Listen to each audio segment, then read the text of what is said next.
already know what time it is, man. It's King Maserati Santana. I'm back in the building on the Rize TV, Uncensored. And I got a special guest with me, man. Durden in the building.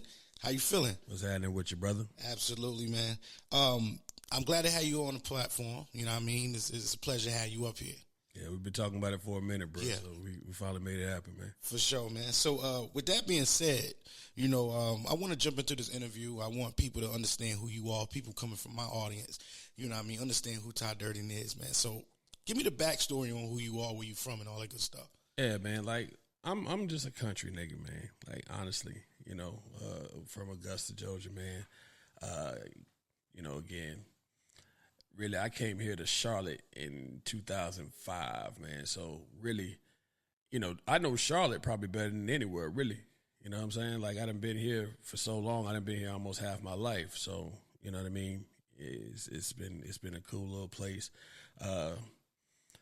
Really, man, ain't nothing really that interesting about me in as far as that goes, man. I came from music, in all honesty, man. I actually was a rapper, like, back since 1993.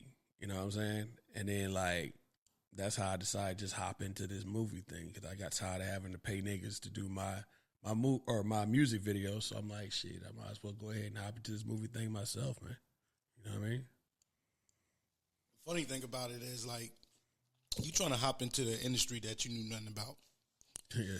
You know what I'm saying? Like, so when you dealing with people like that, did you run across people that didn't want to tell you everything and didn't really want to put you on? Or I was fortunate, man. Like, the one thing about how life has been with me, because I'm a strong believer in karma, bro.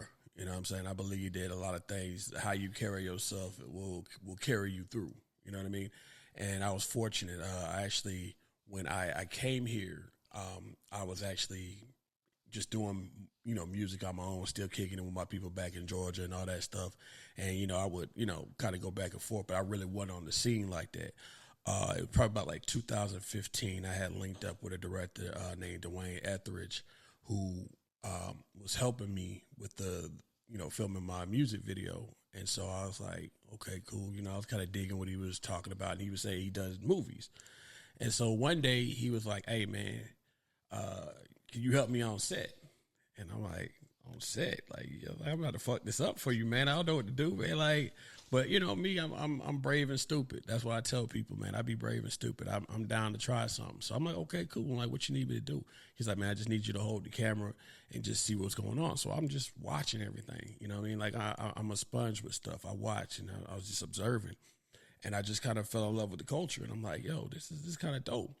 So it was funny, man. And I know he thought I was full of shit when I said this. But, it was probably a couple weeks after or whatever, I was still helping on set or whatever. And I said, hey, man, I want to write a movie.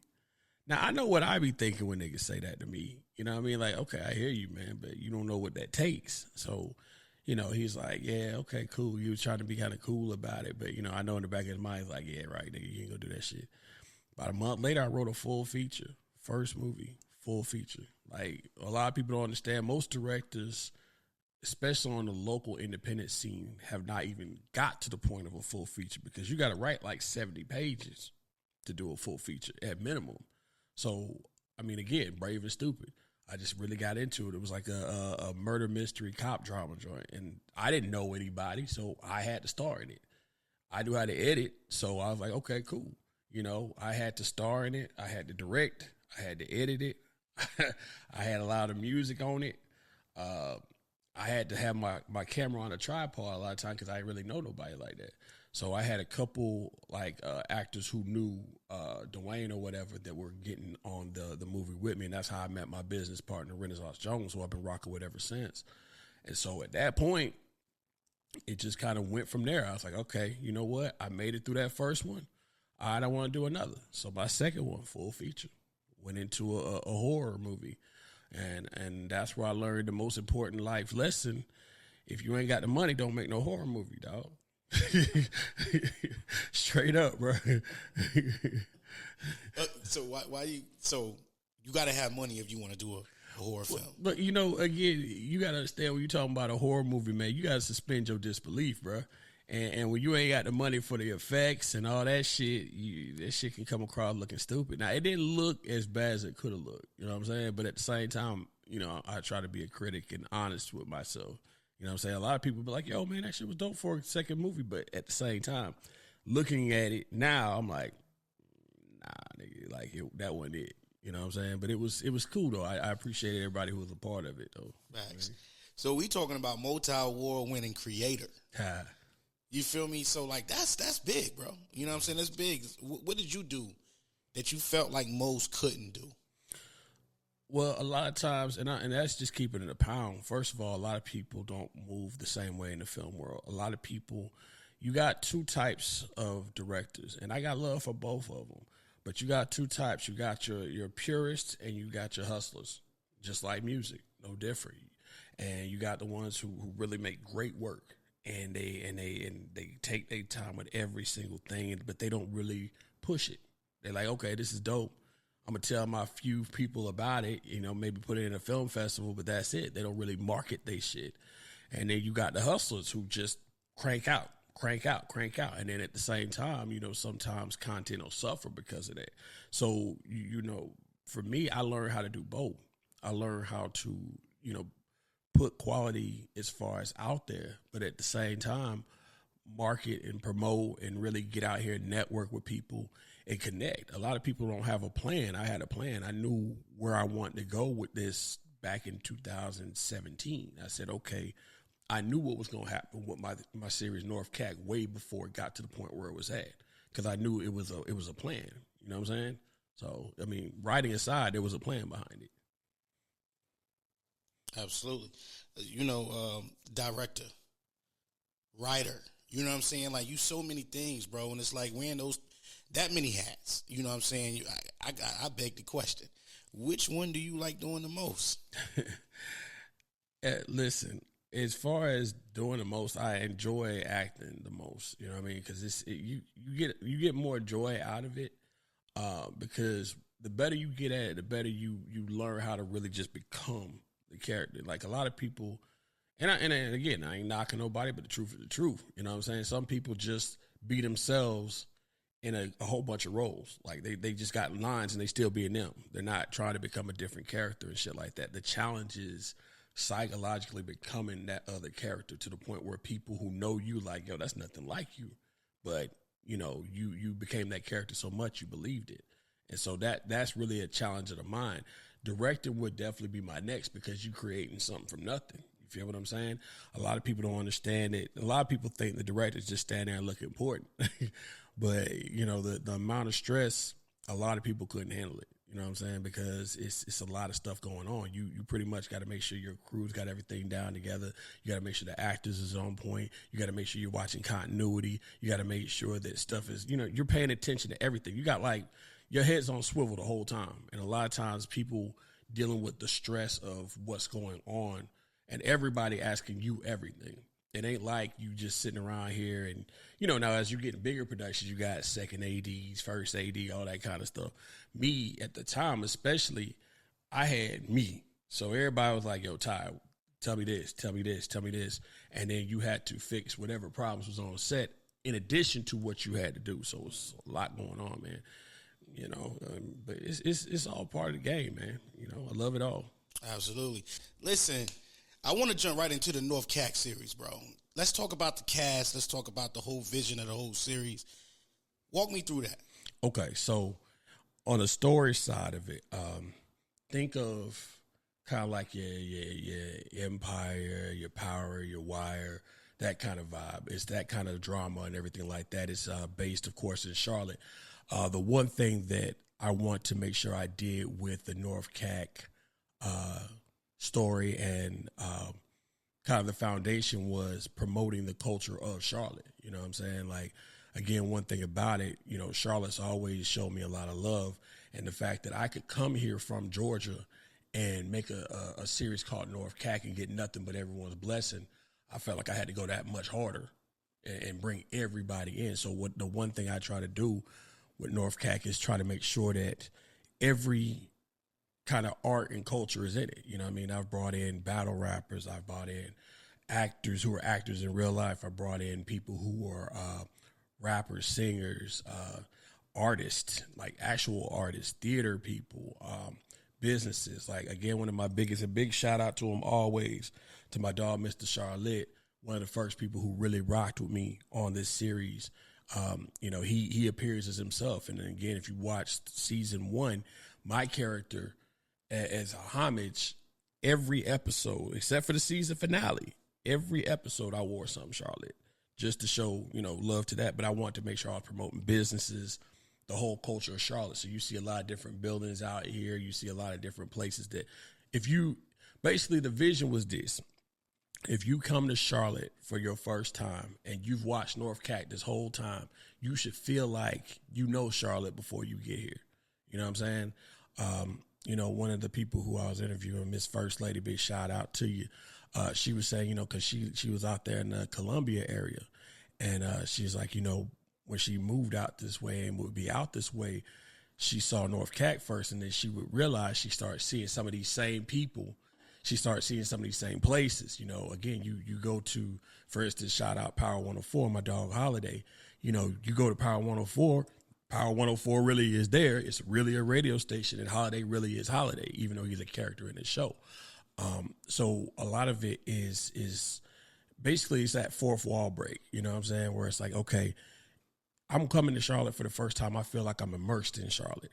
But then also we like to have a dope storyline. Again, we got some conspiracy, we got some murder, we got some romance. We try to give you everything, not just the same old kind of street drama that a lot of people give you. We try to give you a lot more to it.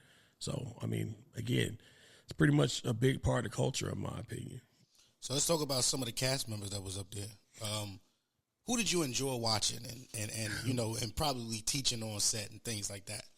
Man, listen, the one thing, and I think we talked about this a little bit in the messenger, at this point now, it's starting to feel like who hasn't been on North Cac? You know what I'm saying? Like, at this point, I think it's been a situation where if you're doing something in Charlotte, I'll reach out to you and say, hey, man, I see you over there doing it, man. Come on, let's get you over here. You know what I mean? So that's really what I love. Like we were talking briefly over the break. What I love seeing is like the comedians, because the comedians, of course, it's a whole vibe with them in there. But at the same time, what I try to do on North Cac is make sure that they're not playing a funny person. Because, one thing comedians always tell me they appreciate is that I don't make them try to be funny. There's 2 reasons for that, man. I don't believe in writing comedy for a comedian, because at the same time, their comedy is their own. It's unique. You really shouldn't be writing comedy for a comedian unless you know their comedy. It's kind of doing them an injustice. And a lot of times that's why certain comedies ain't funny, because nigga, you ain't them. You shouldn't have been writing a comedy. You feel what I'm saying? But then the other thing is, like I said, it's just I respect the art too much to try to kind of be, an imposter with it and try to be a comedy writer, because that's not what I do. But I always love to see the comedians get to show that acting, show them acting chops on set, because they get a chance to play somebody totally different. And a lot of them are really great actors. And a lot of people don't realize that there's 2 things about comedians that a lot of people don't think about, is that, one, they're some of the most intelligent people you ever talk to. And people don't understand there's a reason why they call them witty, because they're full of wit. They're usually very observational. So they're some of the most intelligent people you talk to. But at the same token, they're showmen. They get up there and they put on a show. So for them to do a role, it's just really just switching hats and doing something different. So it's always good to see that, man. Definitely big shout out to a lot of comedians. I try to be pretty heavy with the comedians out here. Big shout out to Cousin Clyde, Julio Hennessy, Tyrone Burston, Jawan Cap, Christian Johnson, Don Garrett, Chris Mons. The list goes on, man.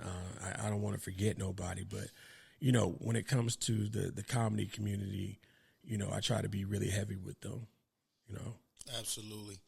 This new movie you got out, I think I want to say that y'all just had a premiere. Actually, the premiere was for Gigi Bell. Again, she my right hand. She actually, and her story is interesting. Just as a brief story, this is an example of what a person can do if they actually really push themselves to go forward. She actually came on set helping out as a script supervisor, because the person who was supposed to be there couldn't be there that day. We put her in the scene. She did so good on the scene, we started bringing her in more episodes. After a while, she became a starring character on North Cac. After that, she expressed that she wanted to really, get back into her writing. So I walked her through and kind of taught her the process. So she wrote her first movie, which was a full feature. And then after that, because, I rock with Maverick, I pitched the movie to Maverick. And so Maverick bought it. And so it's going to be on Tubi March 4th, matter of fact, on Amazon, Voodoo Fandango, Peacock, all that good stuff. But just realizing her first movie ever written is hit major platforms and it was a full feature. That's an amazing story. So with her, that's whose premiere we went to for this past weekend. But for Under the Gun, that's the one we did with Rich Dunk. Big shout out to Rich Dunk. Big shout out to Serenity. That's the one we finished filming probably about a month and a half, 2 months ago. But we should be done with it as far as editing and all that by March, by mid-March. Yeah. What is it like working with Rich Dunk? You know what? You talk about somebody who you're proud of to see. Rich Dunk, first of all, that's a cool-ass nigga, man. Like, real shit. Big shout-out to Rich Dunk, man. He's super down-to-earth, super humble. When I was talking to him, I was actually talking to his manager, Serenity, and she was telling me about how he always kind of wanted to act. And again, man, me just being 100%, I hear that shit all the time. People say that shit all the time. So I'm like, okay, I hear you, man. But, I was like, okay, again, we had already worked out all the mechanics and contracts for it. So I'm like, okay, cool. So he's going to be on the cast or whatever. But he's like, yeah, man, I'm going to show you, man. I can really act. So I'm like, okay, cool. I said, again, because, Maverick had bought this movie. So, there's a good bit of money behind this. And he was playing the villain. So I'm like, yo, let's get a session where I can kind of see where you are with this. So that way, if I need to coach you on something, we can go ahead and get that out the way. That way, when we go to film, we just knock it out. So we went over there and we had met up or whatever. First of all, he had a really natural ability to play the role. You know what I mean? I'm super proud of him. But he's extremely coachable too. You know what I mean? Like he was really into wanting to learn how to act. And again, just speaking to any director out there watching right now, rock with Rich Dunk, man, because I think that he's coachable. He's a good actor. He played the hell out of his role, Fleetwood. So it was dope, man. It was a dope experience, man. He's a cool ass nigga, man. Like I wish nothing but success for that man on a regular basis. And, ever since, we had linked up on it, we've been kind of keeping up with each other on whatever business we doing and stuff like that. Just a real humble ass nigga, man. So what was the role, like the actual role of Fleetwood that Fleetwood Rich was playing? So my character is the main character. This was the first one in a while that I stepped back into a starring role. And my character, he basically is a walking train wreck where basically he lost his family, so he got real deep into gambling and drinking and all this other shit. So Fleetwood, which is who Rich Dunk's character is, he plays pretty much a loan shark. And so my character, because my cousin, played by Carlos Massey, whose name is 8 Ball, he's got a good reputation in the community. So, of course, I'm over here flexing and saying, hey, man, 8 Ball's my cousin. I got y'all. Next thing you know, I owe $35,000. And so now it's time to collect, and I ain't got it. So Rich Dunk, send his goons come get me, snatch me up, and all this other shit. And it just ends up being a snowball effect. It just gets worse and worse. And then you realize that two different worlds are colliding. It's not just Fleetwood after me. It's the cops after me for something totally unrelated because I was trying to pay out Fleetwood. It's just a big-ass disaster, man. But it's dope. Yeah, shout out to Rich Dunk, though. I had Rich Dunk, on my platform, I want to say like 2021. Okay. We did it virtual. I got to get him back up here, though. Shout out to Rich Dunk, though. You should, man. Doing this thing. Also, another, actress that you actually work with, Josie Joe. You know what I'm saying? Campaign of Deception, right? Yeah. You know what I'm saying? Talk to me, walk me through that whole process and what was it like working with Josie? Cause Josie is a trip, man. Josie, look, man, like a lot of people don't understand Josie is a character. Like Josie, if she wasn't famous, I don't know what she would do because she's just such a big personality. You know what I mean? Like, she was actually on North Cat. Actually, no, she was on Street Logic with me first, which is the one that me and Renaissance Jones did together. It's on Tubi also, by the way. Y'all make sure y'all check it out. But then she actually was on North Cac also as Holiday's sister. And each of these roles, she plays somebody a little bit different. So it's a trip watching. But when Josie come on set, I swear it's like a spotlight should come on every time she walk on, man, because it's like Josie just know the room is just paying attention. And she goofy and she funny to me, and like she's just really a cool person, man. Like if I rock with you even a little bit, I'm gonna see and watch your movement. I'm gonna try to support your movement. If I see you out there doing something, I'm gonna share your post. I'm gonna tell people about you. If I see, it's just I'm always watching. So I watch your movement, and I kind of watch how you carry yourself, and then I also watch what you do. You know what I'm saying? Like if I say, okay, you know, like if I don't know whether or not you would be a good actor or actress, but I think you could be coachable, but then I see you out here really doing stuff out here in the community, and you really could be somebody who, you know, one could, because I believe in cross-pollination. You know what I'm saying? Like, again, you help my platform, I help your platform. And that's what I'm really big on. I'm really big on synergy. And so I look and say, okay, you know, what are they out there doing? Okay, they out there battle rapping. Okay, cool. Let me bring you on there as a battle rapper. You play yourself and let me, you know, help your platform as well as you and all that good stuff. You know what I'm saying? Or let's say you're out here doing music. I'm like, yo, you got some dope shit out there. Like, again, an artist I definitely recommend interviewing it at any point is Honcho Truth. Definitely a dope artist. He's out there really doing a lot of good stuff. What's cuz name that did the song one time for the birthday bitch? What's his name? Off the top of my head, it escapes me. But he out there doing a lot of stuff with him and stuff like that. And when I tell you some of the dopest music out here, to me personally, there's certain people that just, you know that it's only a matter of time. Absolutely. You know what I'm saying? Like, so when I look at that, that's what I kind of look at. I'm like, okay, this person is out there seriously hustling. They really trying to move their platform to the next level. And there's this influencer culture. And once you kind of transcend past what you're doing and go into another industry, that's when they technically kind of consider you an influencer. So I'm like, let me go ahead and bring you into influencer country. You over here, you dope as a rapper. Let me bring you in as an actor. Now you can call yourself as an influencer. So it's like helping them level up. And at the same time, you know, it's just helping our platform in general because we're bringing more eyes to it. So, you know, it's a kind of give and take. Yeah, that's crazy. And I got to go back, though. You showed off the jacket, Charlotte. Always. Yeah, right there. Like, that platform is huge in the city of Charlotte. And, you know him personally. You know what I'm saying? So what is it like seeing, like, all the stuff on social media and then you're with the man right there and then y'all working side by side doing, you know, this acting thing?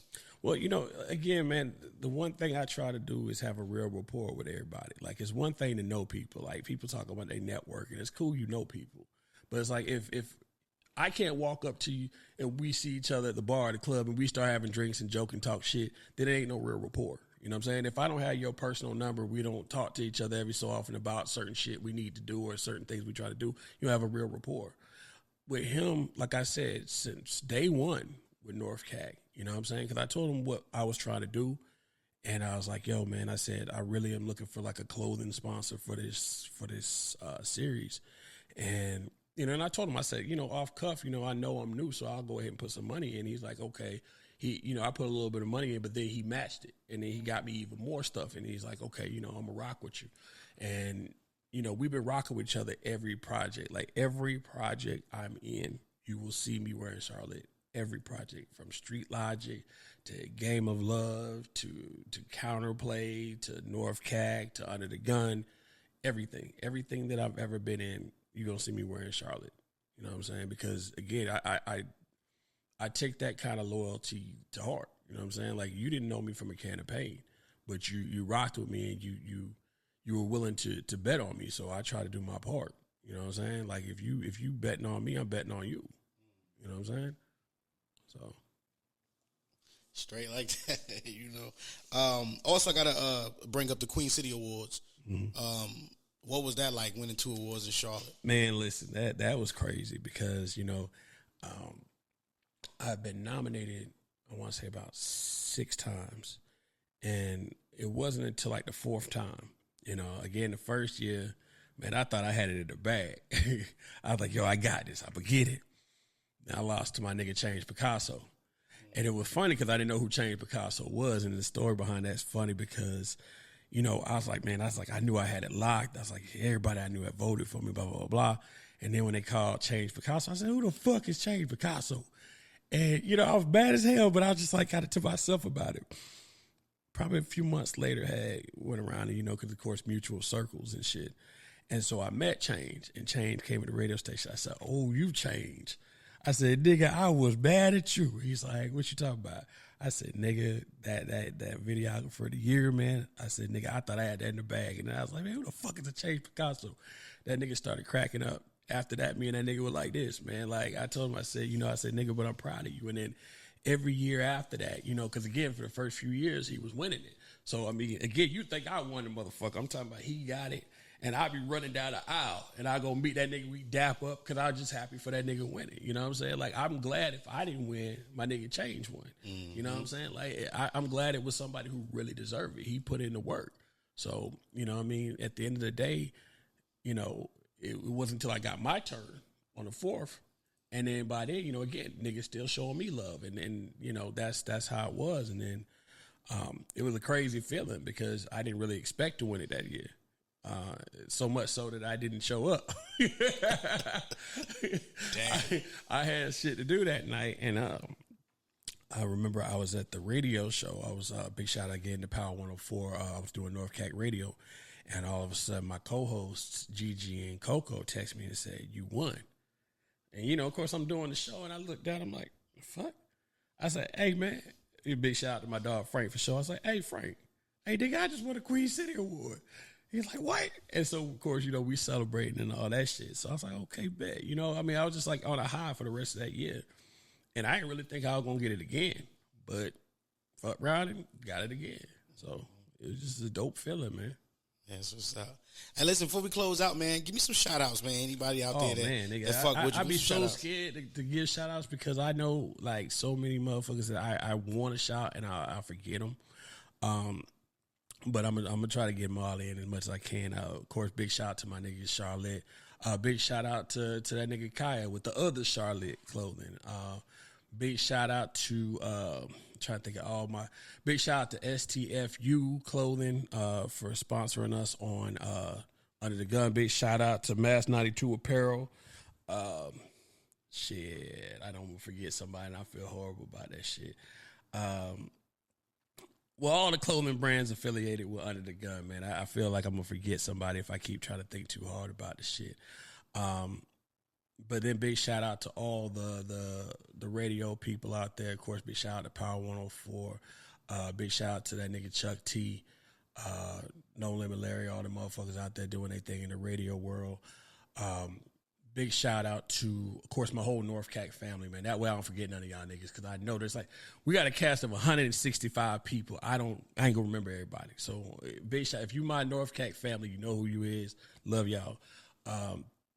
Big shout out to, of course, the promoter world. Big shout out to that nigga Steven and Dream. Big shout out to Infrared. Big shout out to Shane TV, Prince, Psy, Reese Raps.